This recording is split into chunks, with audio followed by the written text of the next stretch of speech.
নমস্কার।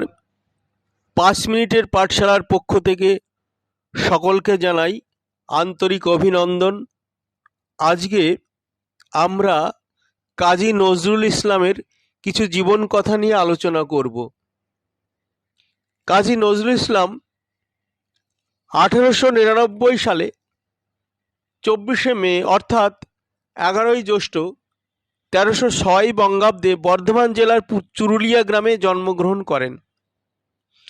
তিনি ছিলেন প্রেমের কবি, তারুণ্যের কবি, অসাম্প্রদায়িক কবি, চেতনার কবি, স্বাধীনতা সংগ্রামী ও বিপ্লবী।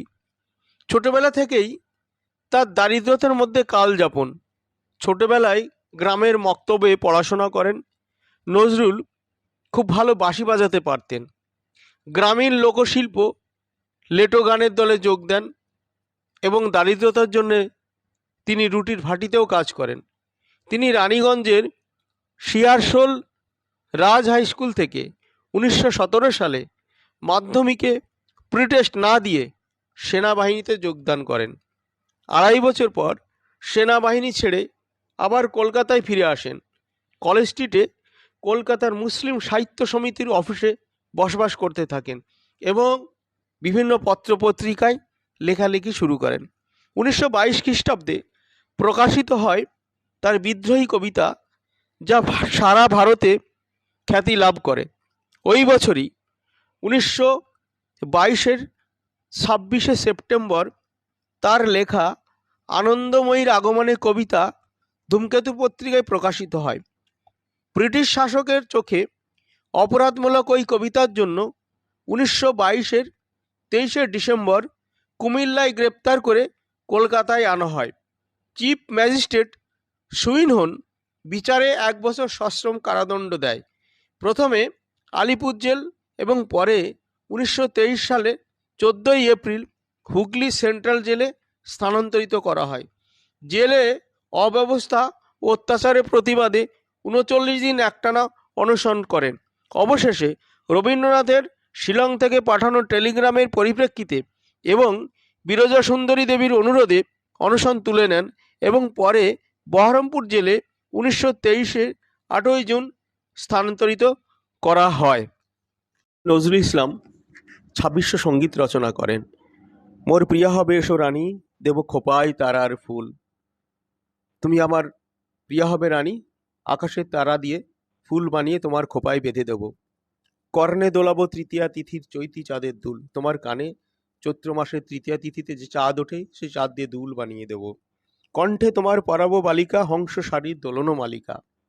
আকাশে যে হাঁস সারিবদ্ধভাবে মালার মতো উড়ে যায়, সেই মালা নিয়ে এসে তোমার গলায় পরিয়ে দেব। তিনি যে প্রেমের কবি, তাই তার সঙ্গীতে রোমান্টিকতার ছোঁয়া পাওয়া যায়। আমি সহসা আমারে চিনিয়াছি, আমার খুলিয়া গিয়াছে বাঁধ। এই কবিতার মধ্যে তার আমরা দর্শন খুঁজে পাই। আমার আপনারে চেয়ে আপন যেজন, খুঁজি তারে আপনারে। কি মরমেই বাদ। সুফিয়া জিম। আল কোরআনের বাণী তার কবিতায় স্থান পেয়েছে।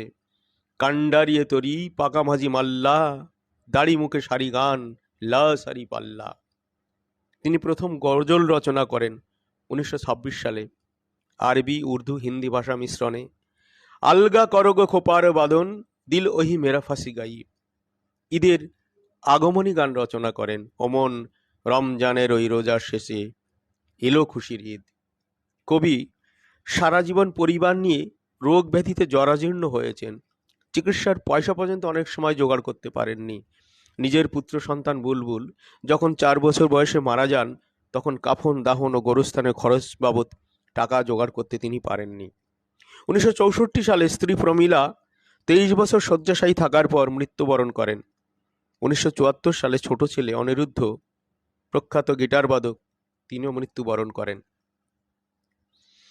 1960 সালে ভারত সরকার নজরুলকে পদ্মভূষণ উপাধিতে ভূষিত করেন।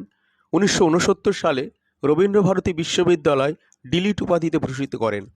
1972 সালে নজরুলকে বাংলাদেশে নিয়ে যাওয়া হয়। 1974 সালে ঢাকা বিশ্ববিদ্যালয় ডিলিট উপাধিতে ভূষিত করেন।